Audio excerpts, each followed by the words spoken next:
premier se trouve en Actes, le chapitre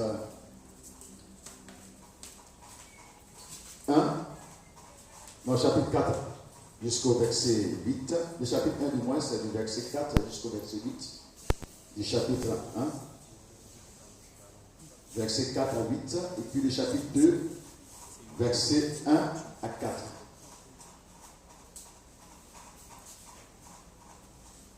Nous allons faire la lecture de ces deux textes des Actes des Apôtres.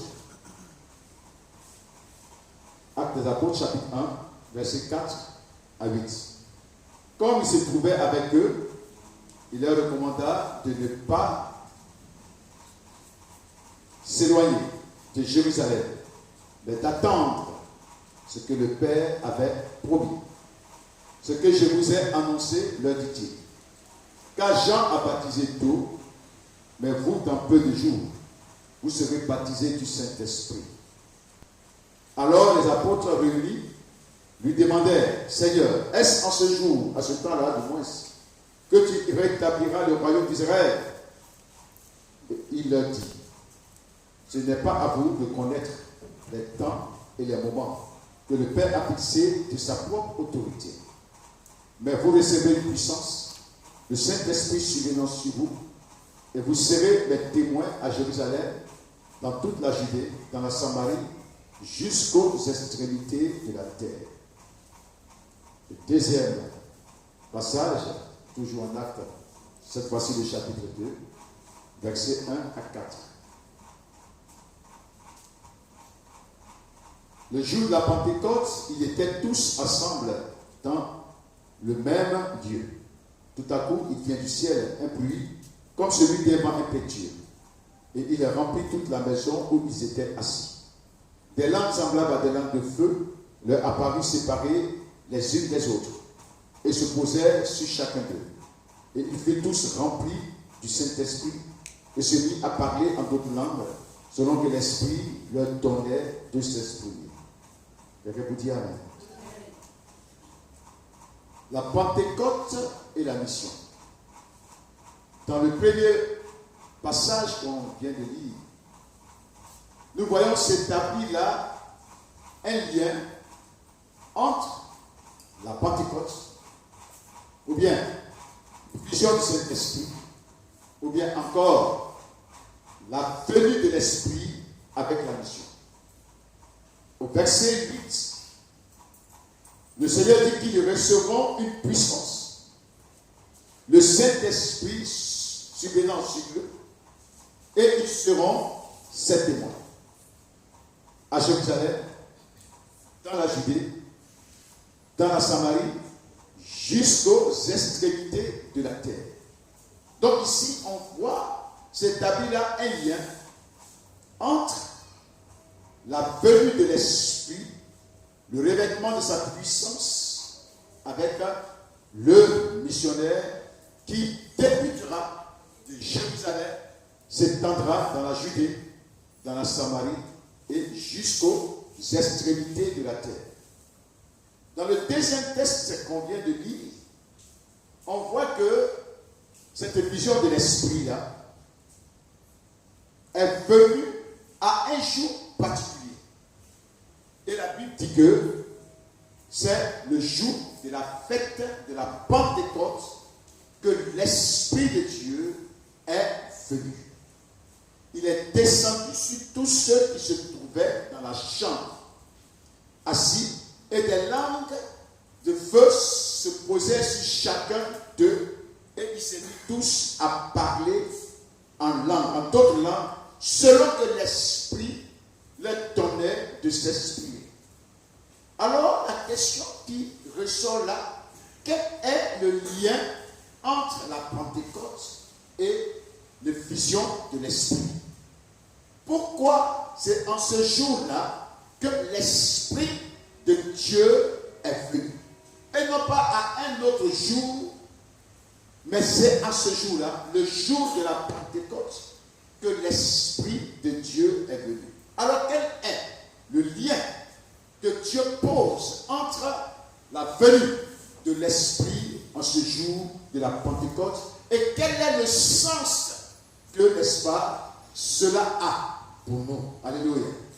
Cela est important de le savoir. D'abord, il faut expliquer ce que c'est que la Pentecôte. Vous savez, la Pentecôte vient d'un mot grec. C'est un mot composé. Le premier mot, c'est Pentecotes. Pentecotes, qui signifie 50e. Mera, ou bien Emeras, qui parle de jour. Donc, 50e jour. Alors, dans ces 50e jours-là, il y a 7 semaines. Et quand on voit cela, la Pentecôte, dans la version hébraïque, surtout dans l'Ancien Testament, il est parlé, n'est-ce pas, de la fête de la moisson. Donc la fête de la moisson a lieu 50 jours après la Pâque. Donc 7 semaines selon le calendrier juif.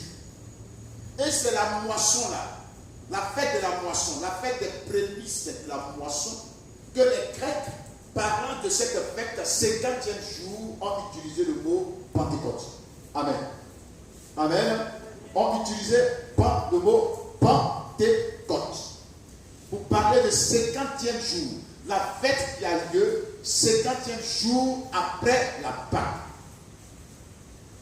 Et dans le texte qu'on vient de lire, d'abord dans le premier chapitre de Actes des Apôtres, on dit Jésus a parlé après son apparition, après la Pâque, quand il est ressuscité, qu'il a parlé aux apôtres, il est resté avec eux pendant 40 jours pour leur enseigner tout ce qui concerne le royaume.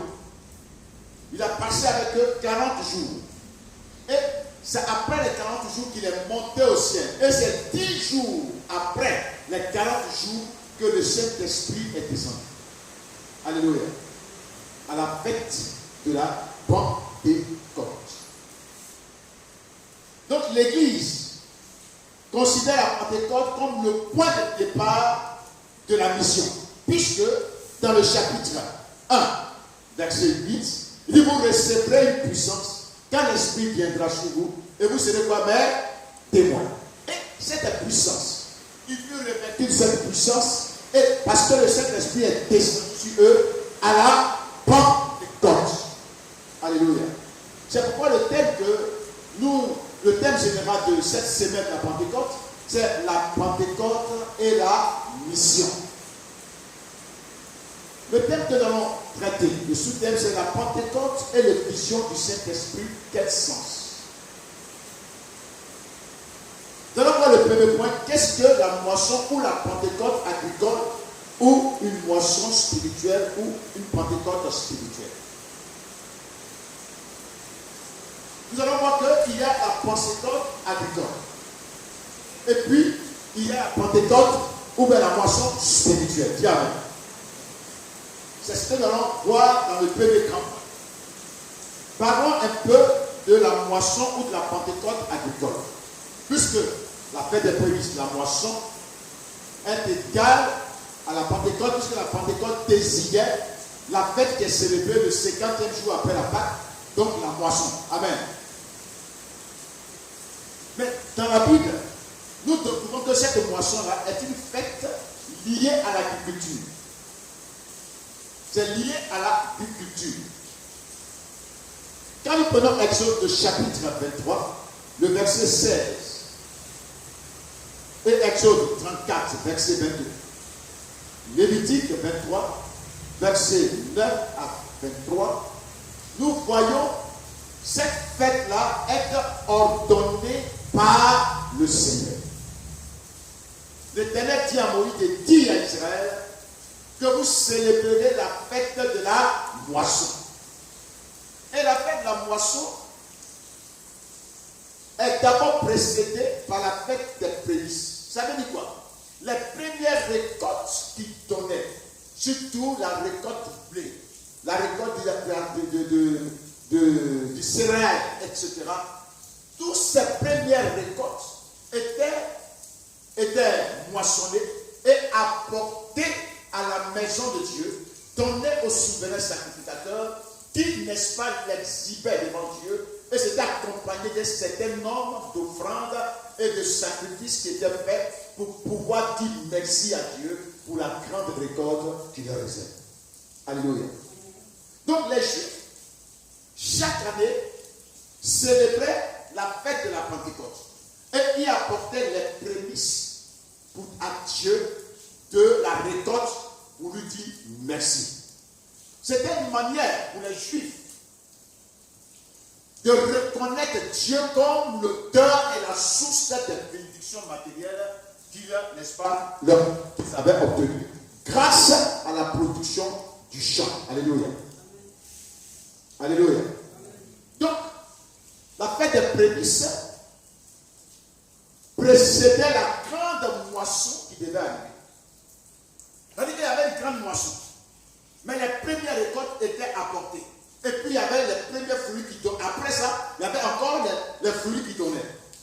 Et ces fruits-là étaient la grande récolte. La grande moisson. Mais, déjà d'avance, Israël apportait les premiers bourgeons pour dire, les premiers fruits pour dire merci, Seigneur. Alléluia. Pour la grande récolte qui vient. Donc c'était une récolte, une moisson agricole, c'était une Pentecôte qui est liée, n'est-ce pas, à l'agriculture. Et le Seigneur le dit si bien. Alléluia. Au fur et à mesure que nous avançons, nous découvrons que cette grande moisson-là, pendant cette grande moisson, les Juifs recrutaient encore d'autres ouvriers pour travailler. Amen. Puisque ils avaient tellement donné, il fallait beaucoup d'ouvriers pour encore faire la moisson. Amen. Pour récolter. Donc, ils louaient des ouvriers pour travailler dans cette moisson. Le Seigneur, quand il va venir, va commencer à donner un sens spirituel à la moisson, à la Pentecôte. Alléluia. Il va commencer par des paraboles, montrer d'abord que la moisson dont il est question maintenant, le champ dont il est question, la récolte dont il est question, ce n'est pas la récolte des fruits de la terre, mais c'est la récolte des hommes. Alléluia. C'est la moisson des hommes. Donc, on vient sur le deuxième petit point, la moisson spirituelle. Quand nous prenons Matthieu, le chapitre 9, le verset 35 à 38. On va lire cela. Matthieu chapitre 9, verset 35 à 38. Jésus parcourait toutes les villes et les villages, enseignant dans les synagogues, prêchant la bonne nouvelle du royaume, guérissant toute maladie et toute infirmité.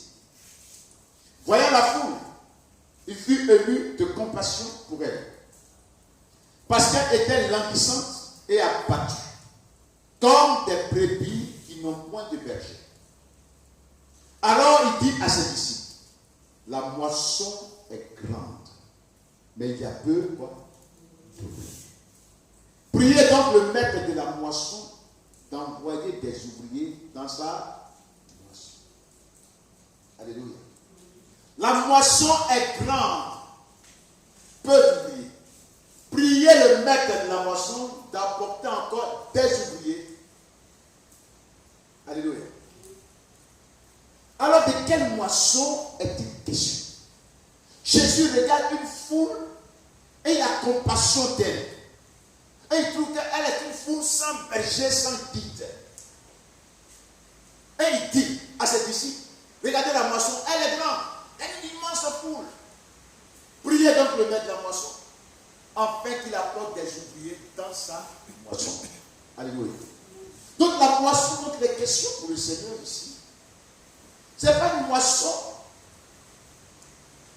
des fruits de la terre, mais c'est plutôt une moisson des hommes.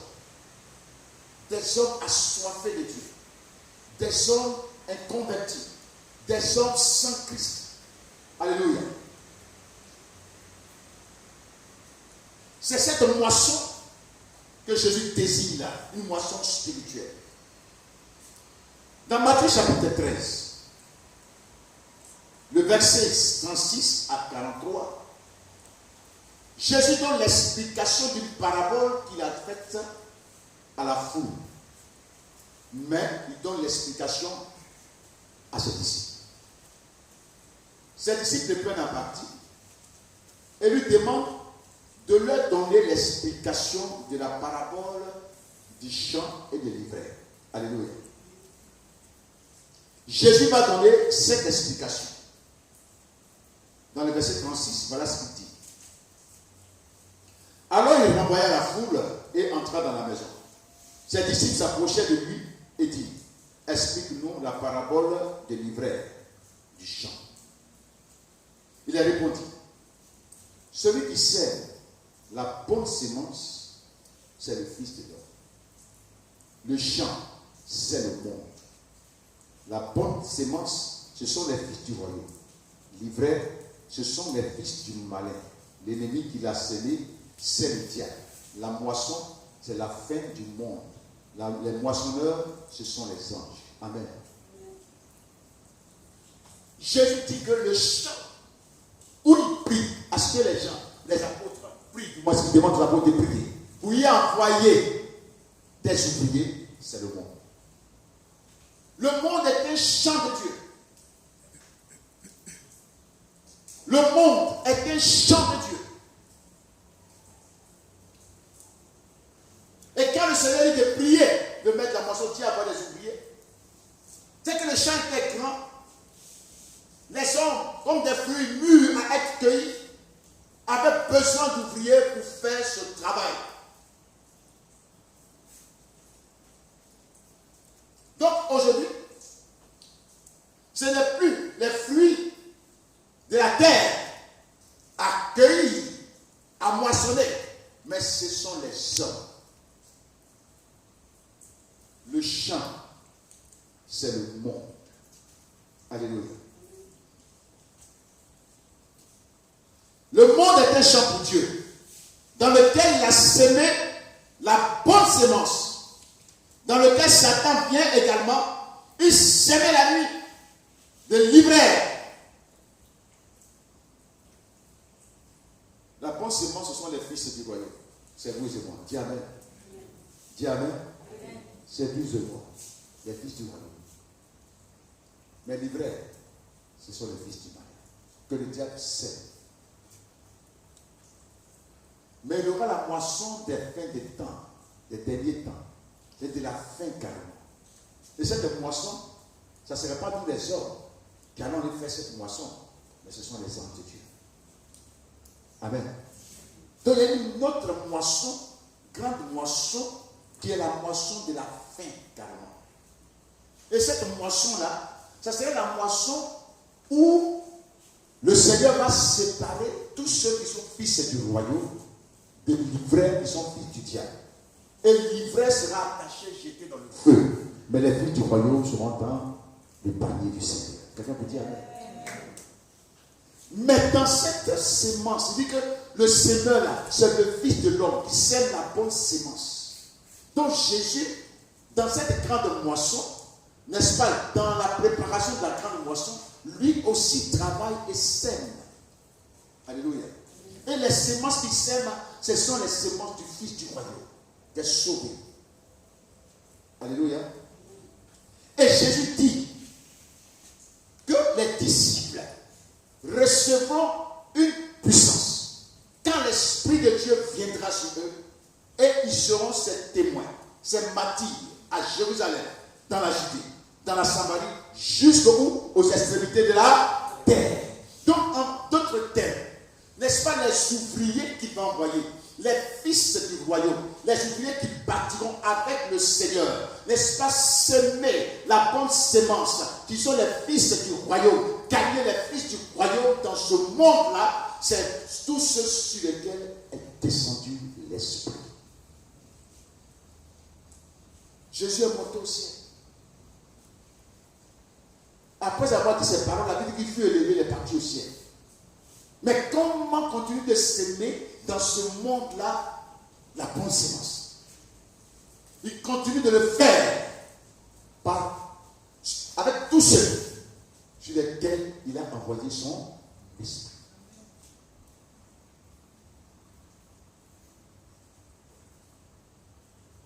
Alléluia. C'est pareil. Donc autant Jésus sème la bonne sémence des fils du royaume, Satan aussi vient s'aimer l'ivraie. Vous savez, l'ivraie, si tu n'es pas un connaisseur, tu ne peux pas faire toute la différence entre l'ivraie et puis le lait. Tellement c'est récent. Mais ce sont les connaisseurs qui peuvent faire la différence. Amen. Amen. Donc le diable va s'aimer l'ivraie qui ont l'apparence des fils du royaume. Mais seuls les anges et Christ peuvent reconnaître l'ivraie. Amen. Et dans ce monde-là, autant il y a les fils du royaume de Dieu, il y a aussi des semences diaboliques, des fils des ténèbres que le diable sait. Et ces fils des ténèbres viennent aussi dans l'église. Ils sont assis avec nous, ils prient, ils gèrent comme nous, mais ce sont des fils du diable. Ils veulent semer la confusion dans la bonne sémence du Seigneur. Et vous voyez, tout le chef est confus. Parce que quand les anges voient, il y a la bonne sémence ici, il y a la mauvaise sémence ici, il y avait une confusion. Celui qui n'a pas les yeux, n'est-ce pas, n'est pas un connaisseur, qui ne peut pas connaître, il va comparer tout cela, et puis il va juger, n'est-ce pas, tout le monde par le comportement des fils du diable. La mauvaise sémence. Ah, ce n'est pas les chrétiens. Parce que quand le fils du diable fait des scandales dehors, on prendra ça pour attribuer ça à tout le monde. Ou bien, quand ils font du mauvais, on prend ça en attribue à tout le monde. Quand ils font du mauvais, on prend ça en attribue à tout le monde. Dans 1 Corinthiens, le chapitre 5, l'apôtre Paul dit, je vous écris de ne pas avoir de rapport avec toute personne. Mais je ne parle pas de ceux qui sont dans le monde. Dis Amen. Mais je parle de toute personne qui se déclare frère, mais impudique, menteur, voleur, calomniateur. Ouais. Donc, les fils du royaume là, ont leur conduite, et les fils de ténèbres là, ont aussi leur conduite. Mais tous ceux-là, ils sont dans l'assemblée, et ils adorent Dieu, ils prient Dieu, ils font ce qu'on de prier Dieu. Mais les scandales qu'ils causent, n'est-ce pas, apportent un mauvais témoignage sur toute l'assemblée. Amen. Amen. Deuxièmement, le danger que le Seigneur révèle là, c'est le fait de se précipiter à ôter l'ivraie. Quand les gens ont vu ça, ils disent non, on va l'enlever ou non, ne faites pas ça. Attendez la moisson de venir. Dis Amen. Attendez le temps de la moisson. Parce que si vous précipitez pour enlever, ils vont apporter la bonne sémence. Parce qu'en voulant tirer la terre, il y a aussi le bon grain. Mais c'est une réalité. Les mauvaises sémences là, qui viennent du diable, sont séduisants, ils savent séduire. Ils peuvent même entraîner même la bonne sémence dans les erreurs. Les mentir, les tourner la tête, les corrompre, puis ils suivent. Tu vois, mais la bonne sémence ici sur la mauvaise sémence. Ah oui, ma soeur. Oui, ma soeur. S'il là, tu vas enlever la mauvaise sémence là. À cause des liens qui se sont unis là, la bonne sémence va dire bon, moi aussi, ma belle. Dieu dit, il faut les laisser là. Il y a un temps de moisson. Ce sont les anges qui vont venir vous les séparer. Amen. Donc le monde est le champ de Dieu. Donc la moisson, donc les questions de Dieu, c'est la moisson spirituelle, ce n'est pas la moisson des produits de la terre. Alléluia. Nous allons voir le deuxième grand point. Le vision du Saint-Esprit et la Pentecôte. Pourquoi l'Esprit de Dieu est-il venu à la Pentecôte?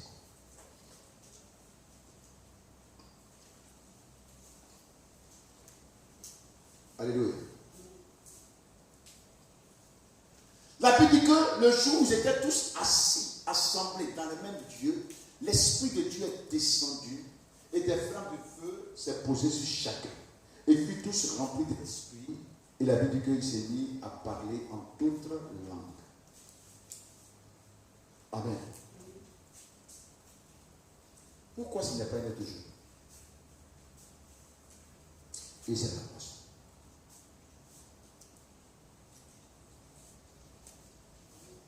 Comme nous l'avons vu,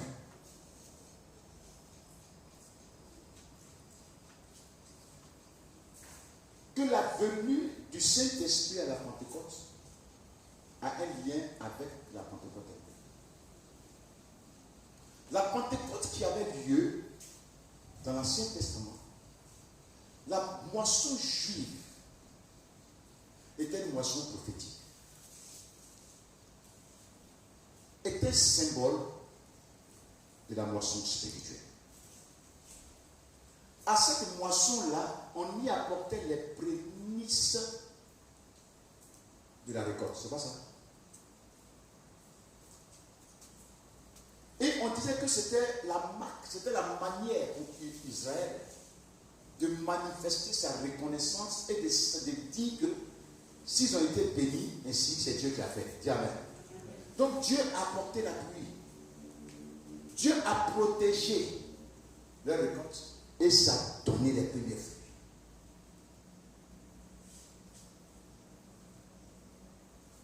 Alléluia. Pourquoi la Pentecôte? Jésus dit que lui, il est d'abord celui qui a scellé. Amen. Dans Matthieu chapitre 13. Il dit, le Seigneur est le Fils de l'homme. Lui, Jésus. Jésus a travaillé pendant 3 ans. Et il a scellé. Alléluia. Il a scellé. Il a scellé. Dieu a protégé et gardé son troupeau. Et il a dit, je n'ai perdu aucun de ceux que tu m'as donné si c'était le fils de la perdition. Ce Judas s'est perdu.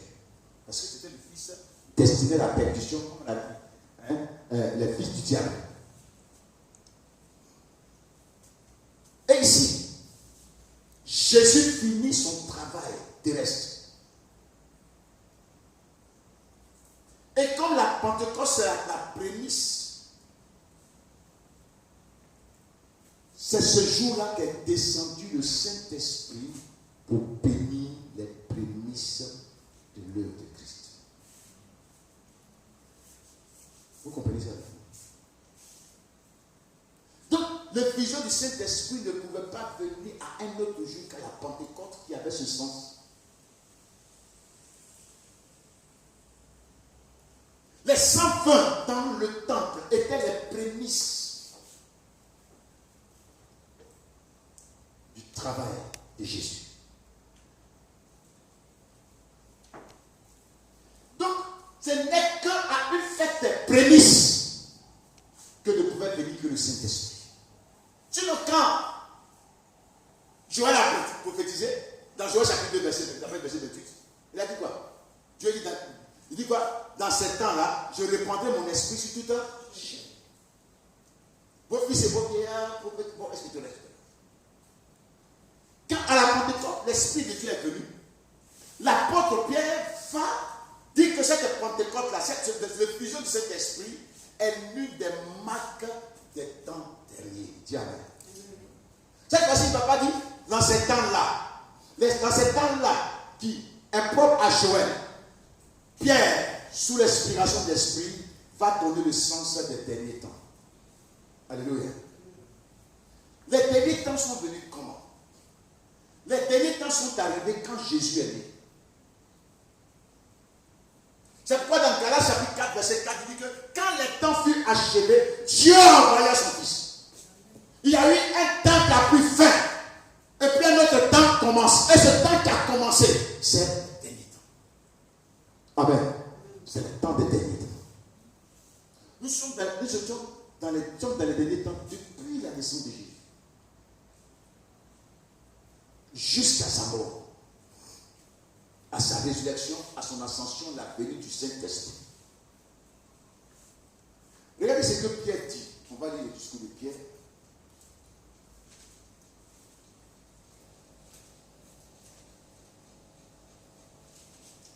Actes chapitre 2. On va lire le verset 17. 16 à 17. Il dit, mais c'est ici ce qui a été dit par le prophète Joël. Dans les derniers jours, dit Dieu, je répandrai de mon esprit sur toute chair. Vos fils et vos filles prophétiseront. Vos jeunes gens auront des visions et vos vieillards auront des songes. Oui, sur mes serviteurs et sur mes servantes, dans ces jours-là, je répandrai de mon esprit, ils prophétiseront. Dis Amen.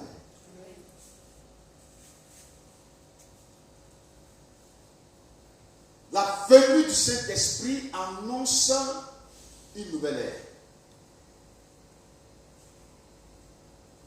Alléluia.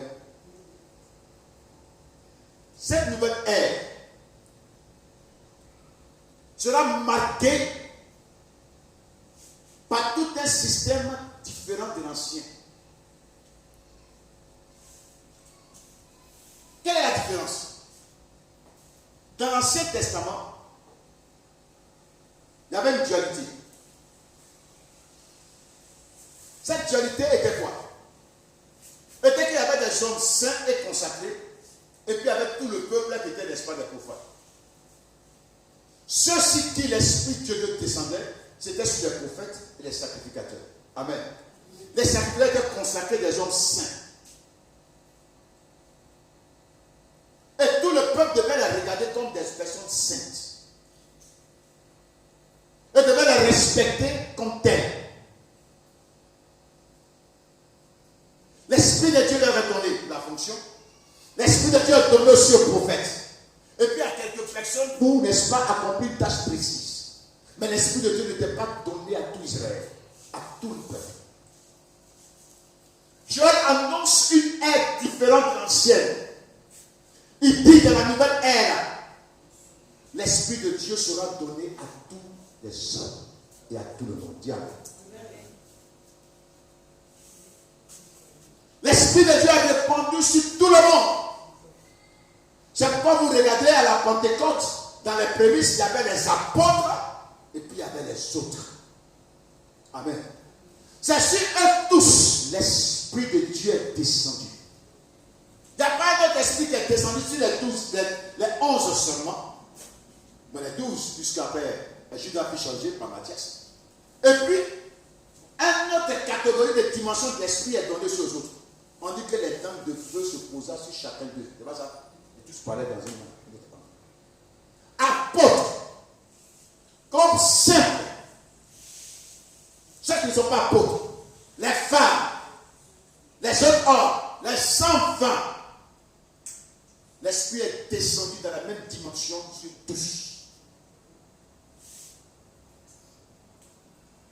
Désormais, faisant de toutes ces personnes-là les serviteurs et les servantes du Dieu en toi. Quelqu'un peut dire Amen. Pierre dit, dans 1 Pierre le chapitre 2, verset 9, il dit, Christ a fait de nous une race élue, une nation sainte, un peuple acquis pour annoncer un saint sacerdoce. Donc, ça veut dire que dans la nouvelle ère, tous les croyants sont des sacrificateurs. Il n'y a plus de saints et puis il n'y a plus de profanes. Les prophètes, les apôtres, les docteurs, les pasteurs, les évangéliques ne sont pas plus saints que vous. Nous sommes tous des saints. Nous sommes tous des sacrificateurs. Toute personne que le Seigneur a sémée par rapport, qui fait partie de la bonne sémence du Seigneur, est sacrificateur. Femme comme homme. Alléluia. Notre sacrificature ne relève plus d'Aaron ou des Lévites, mais notre sacrificature relève de Christ, le souverain sacrificateur, selon l'ordre de Melchisédek. Est-ce que vous avez compris ça? Qui a bien compris ça? On est tous des sacrificateurs. On est tous des prêtres du Seigneur. Nous sommes tous des servants et des serviteurs du Dieu vivant.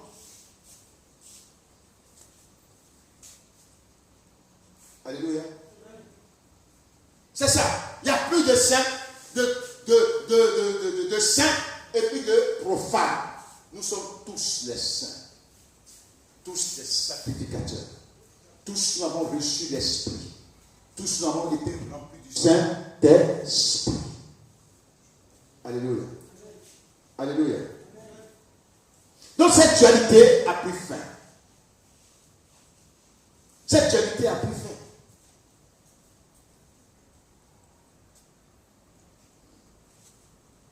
Amen. Tous sont des saints. Il n'y a pas plus saint que non. Il y a même des chrétiens là dans l'assemblée qui sont plus saints même que les pasteurs. Amen. Qui marchent plus dans la parole de Dieu même que les pasteurs, les prophètes, les dieux.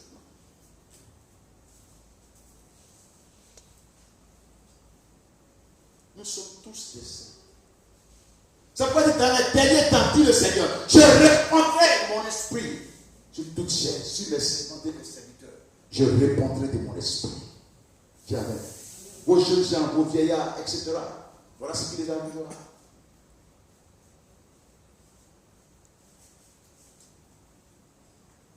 C'est la nouvelle ère. Donc, l'esprit qui est descendu sur les apôtres là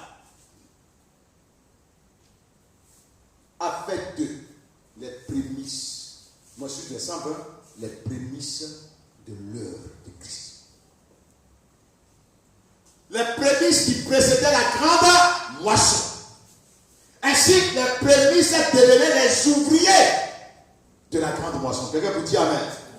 Ces prémices devenaient les ouvriers de la grande moisson.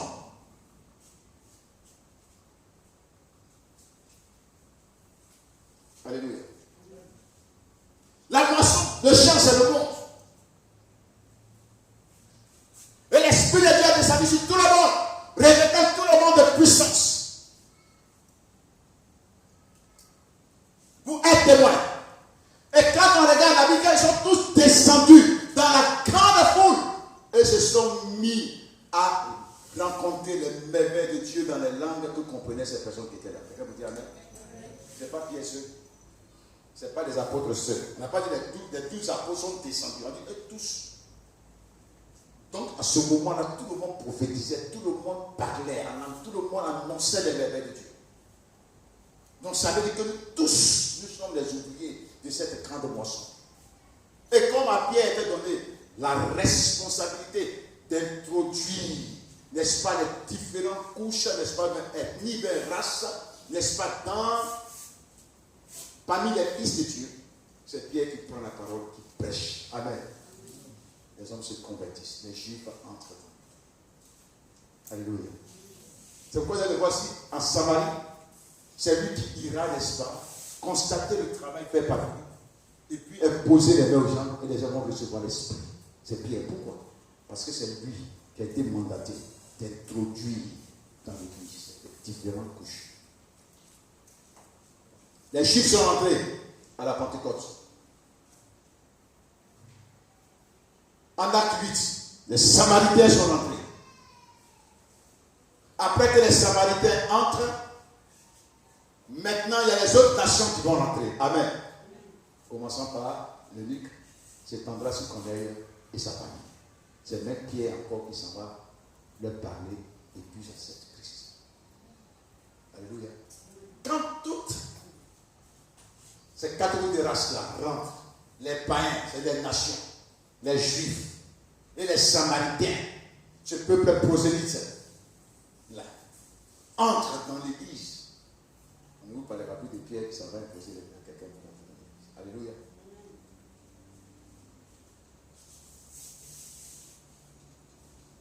Dieu envoie des gens aller de partout le monde prêcher la bonne nouvelle et faire entrer toutes ces couches. Alléluia. Donc, le fusion du Saint-Esprit, c'est la venue de l'Esprit pour marquer et sceller les prémices de l'œuvre de Christ. La Bible dit que celui qui n'a pas l'Esprit de Christ ne lui appartient pas. Romains chapitre 8, verset 9. Celui qui n'a pas l'Esprit de Christ ne lui appartient pas. Amen. Comment ces personnes-là rassemblées là, qui prétendent appartenir à Christ sans son esprit? Il fallait que la Pentecôte, l'Esprit de descende sur eux. Amen. Pour faire d'eux les fils du royaume. Et en même temps des ouvriers du royaume.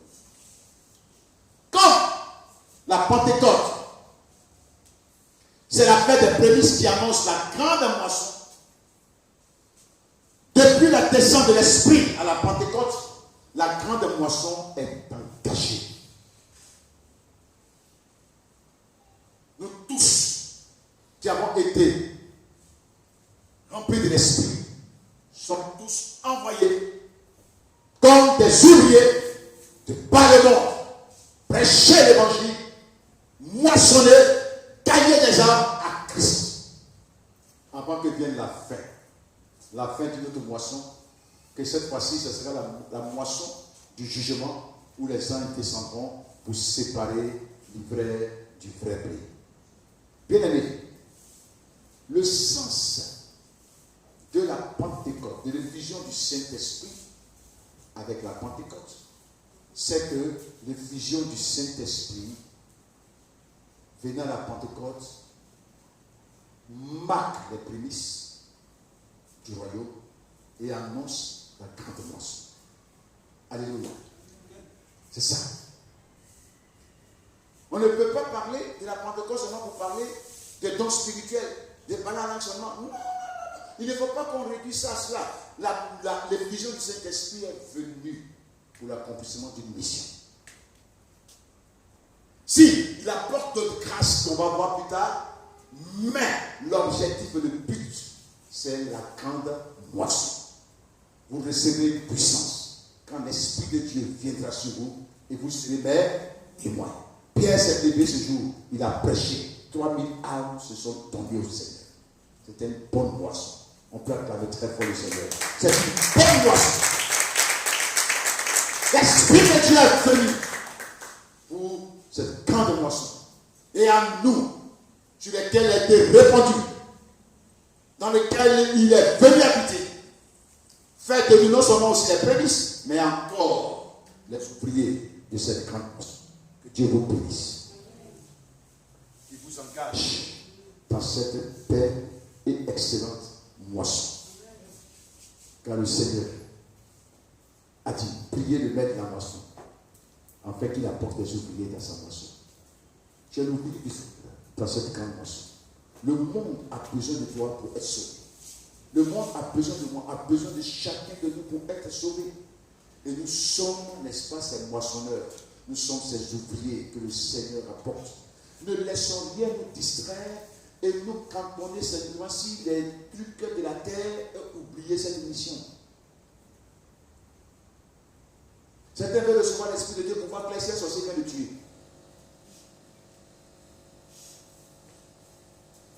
Certains veulent recevoir l'Esprit de Dieu, l'Esprit dit quelque chose arrive dans leur vie.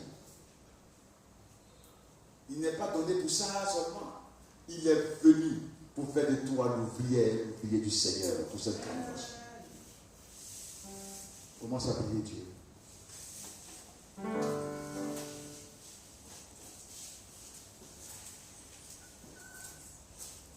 Prie le Seigneur. Pour ce que tu viens d'apprendre de connaître.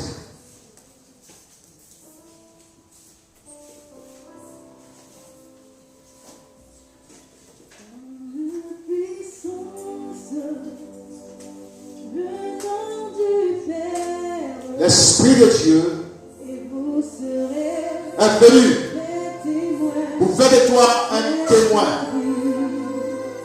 de Christ dans le monde. Pour prêcher la bonne nouvelle. Et tu dois t'engager dans cette œuvre. Et quand tu tends cette terre, tu viens dans la présence de Dieu les mains chargées. Des fruits de cette mission qui t'a confiée, de cette œuvre qui t'a donnée.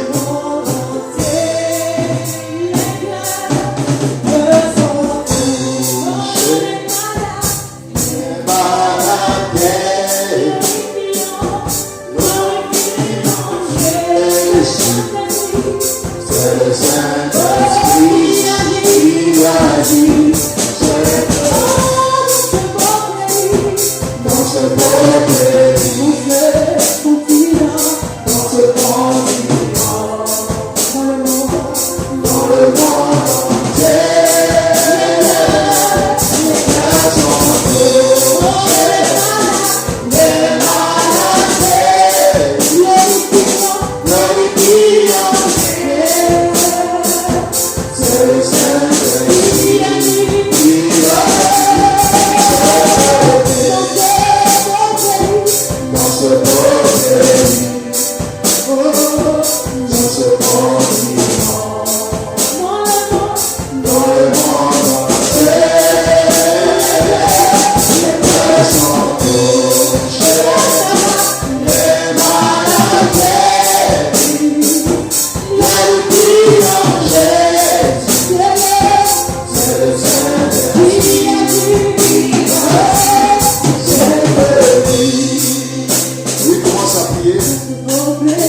je sois puissant. Pour amener les malades. Salut.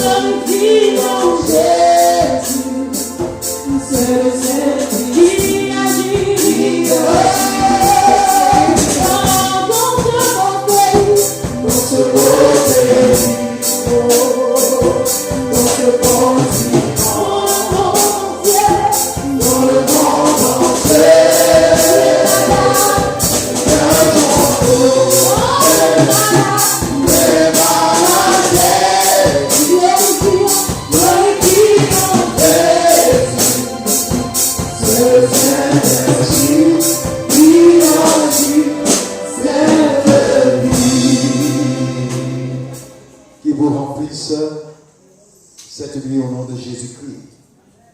Qu'il vous fortifie et vous engage dans cette grande moisson. Les prémices sont déjà présentées au Seigneur. C'est à nous maintenant d'aller et prêcher cette bonne nouvelle de Christ et de par le monde entier.